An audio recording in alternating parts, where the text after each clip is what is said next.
Okay. Work line update. So, sumama tayo dun sa misis natin. Ang government employee na maglilinis dito sa Dolomite Beach. Ayan na sila. Okay. So, mayroong MMDA, BGMP, Coast Guard, mga Boy Scout, sundalo, mga private sector.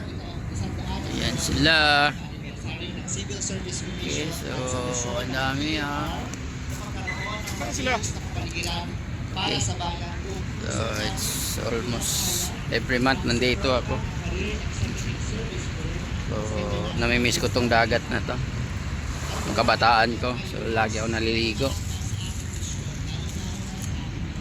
Walang linggo na hindi ako nakakaligo ng dagat. Baling,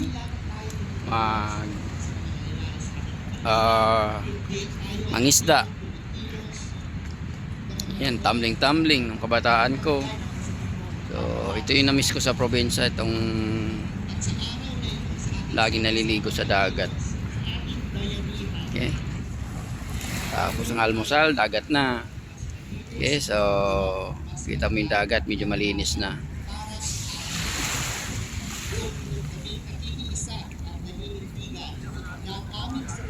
May mga isda na rin.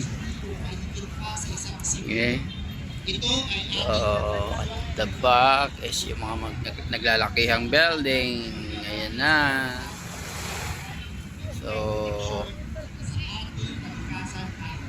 ganda. Siyempre dahil clean up day, makikita mo daming basura pa rin. Everyday ang basura dito, hindi na uubos.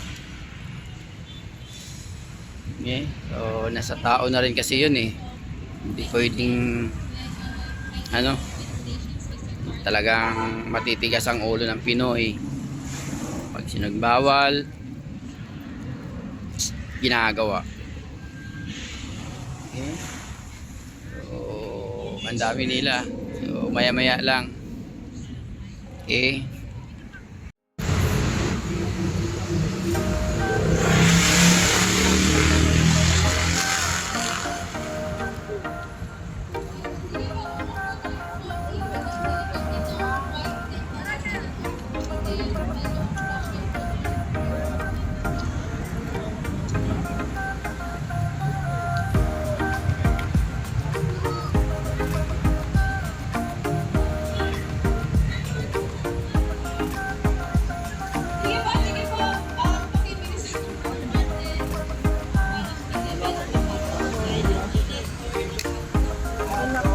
Yung